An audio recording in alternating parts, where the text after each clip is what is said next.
Stolen Sports Talk worldwide with some news from the world of boxing.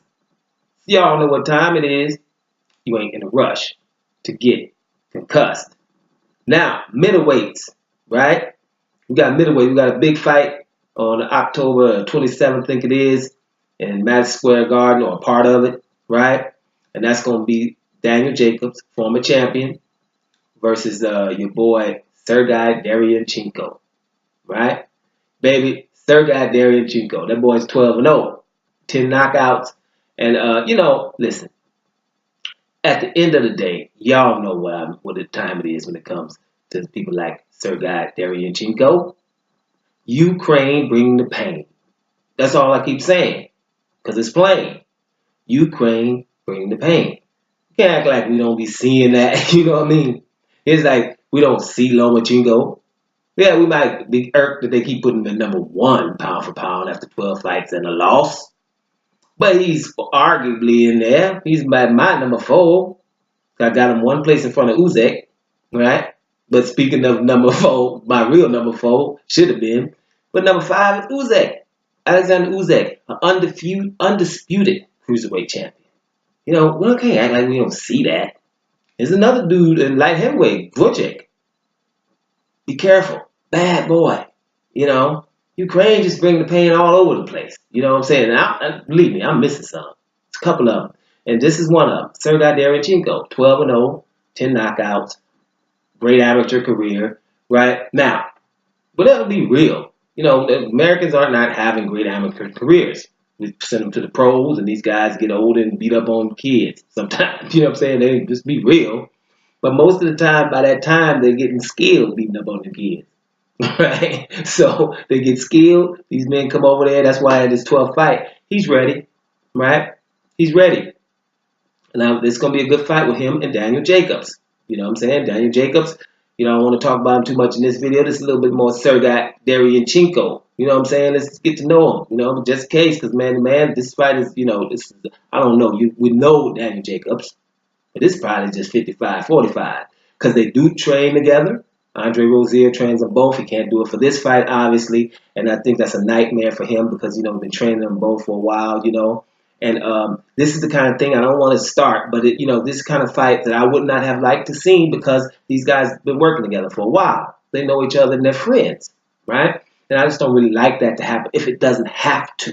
You know what I'm saying? Because of that last punch that you might not throw against somebody you love when they're all stumbling and the last punch because you don't know what's going to do to them. The punch you throw on somebody that you dislike, that's a hard punch you might throw on your boy. You know what I mean? So things like that. So I don't really like it. But I mean, hey, these are two of the best, and we have to see who's the best. Got it. But it's probably a nightmare for Andre Rozier.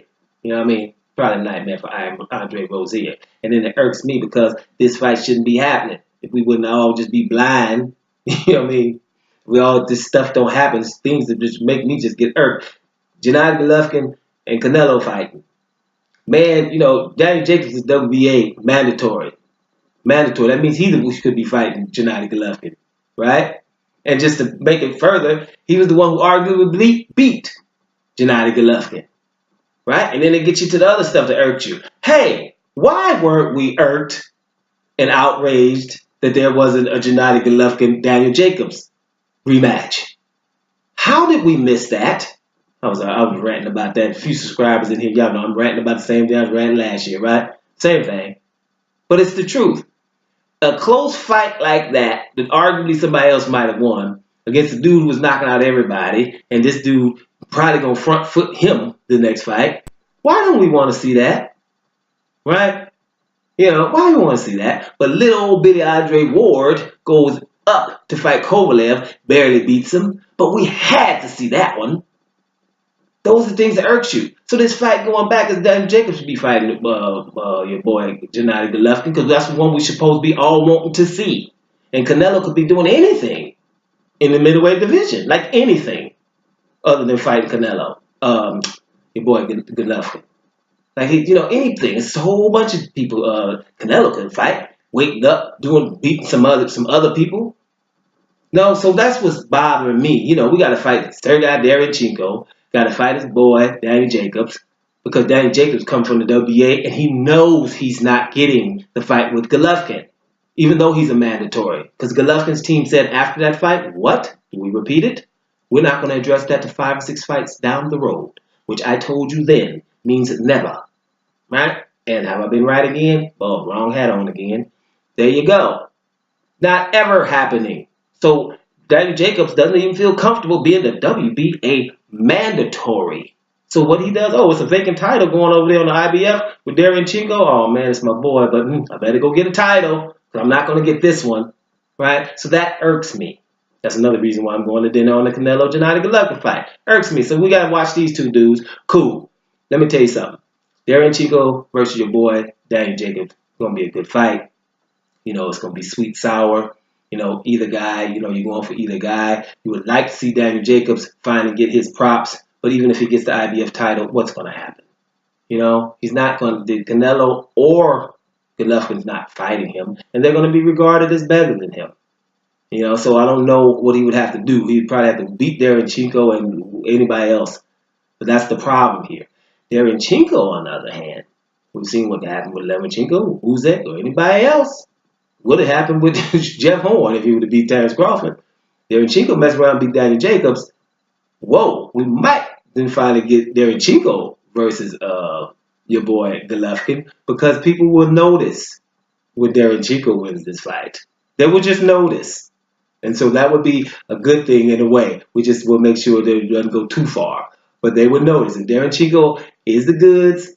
Dan Jacobs is not unbeatable. Although he's beaten by 4 undefeated guys lately, everybody's fighting. He's taking O's. And Gennady Golovkin didn't even beat him in a lot of people's eyes. So he's fully confident. This is going to be a barn burner, y'all. But let's pay attention to the Ukraine, brother. We cannot ignore the Ukraine, can we? Because them boys are definitely bringing the pain.